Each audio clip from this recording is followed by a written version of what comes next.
Here we are, Mi-Soul, Southport 52, the last dance, the final one, and I'm here with two good people, Mr. Jarrod Lawson and Tahirah Memory.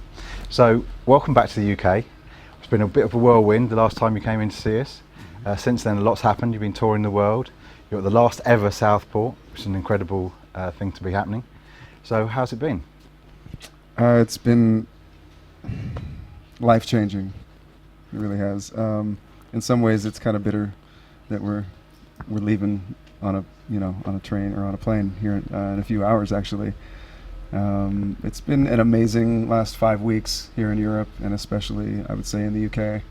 We had 2 sold-out shows to the Jazz Cafe. Yeah.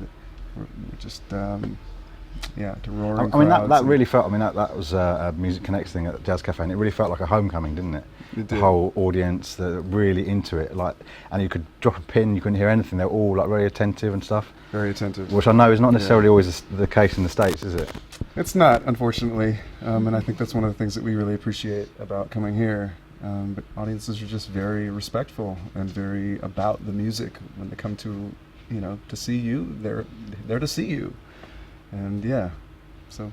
And how did you find Southport? Unbelievable, right?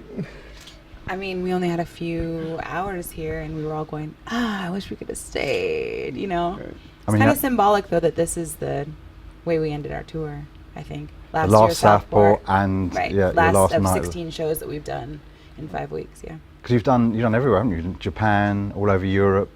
You've got festivals coming up this summer. And even the record that you recorded when you were here, the session you recorded for Giles Peterson, it's now been released as an EP, hasn't it? On both Yes. vinyl and CD and stuff. Yeah. So it's an incredible journey. It has been, truly. So Tahirah, let's talk to you. You've now got an album. So the first time you came out, you were a BV for Jarrod. Yeah. But now you have your own album. It's had an incredible reception, getting a lot of airplay, a lot of critical acclaim. So how does that feel? I don't know, because I have been in the tour while it's been happening, I guess.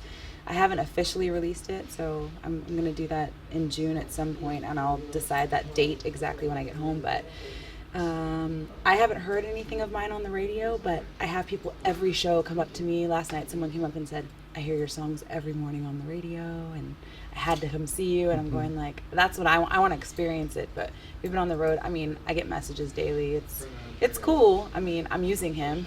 I was like, we have to release my album quickly, so let's get it done and go. But yeah, it's been good. Now, the first time I heard when you came over and you did a session and you did the duet, which is now on your album, and I was just completely blown away by it. There's clearly a heavy Jarrod influence in your album, but has those songs been stuff you've had for a long time? Yeah, I had about 8 of them since 2008, and I'd worked with another pianist and developed some songs, and then we met. That pianist moved away. I met Jarrod, and I was kind of like at a loss, like, maybe I can resurrect some of this work that I loved, but we had no reference for it. So we sat around and argued, and he just recreated a bunch of music for me that was second to none, and I sang, and it was good. And so this has all happened incredibly quickly. Obviously you were here about, I don't know, I can't remember how long ago, 6-7 months. In that time you've gone back to the States, you did a crowdfunding campaign. It was about 45 days really that he moved into my house. And the studio, you both moved into the studio, Yeah, well, I I guess. mean, he had all this equipment already, and just literally used my spare bedroom and built a studio in my house and lived in my house, and we recorded it that way. And yeah, it was, I mean, who does that for somebody? I don't know, but it's the price. Well, the lyrics in your duet now. say a lot, so. Right. I suppose they did.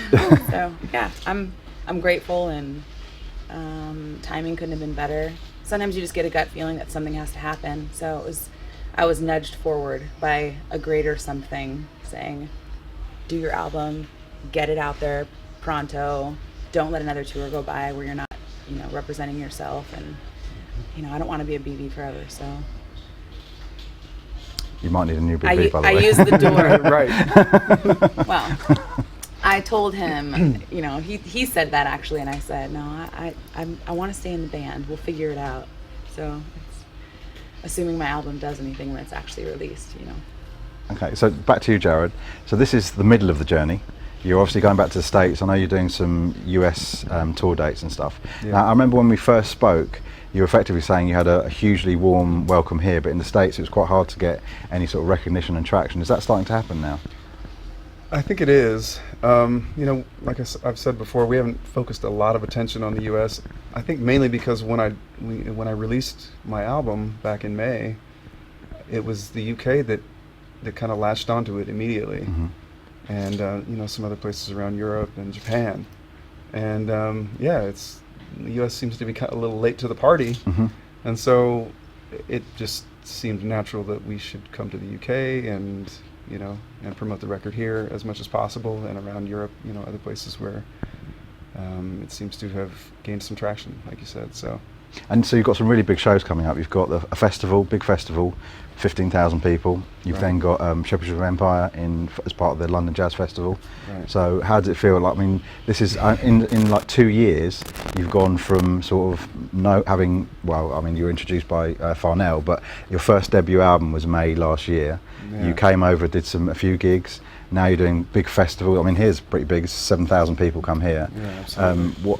What's it feel like? I mean, it's all been incredibly quick. Incredibly quick.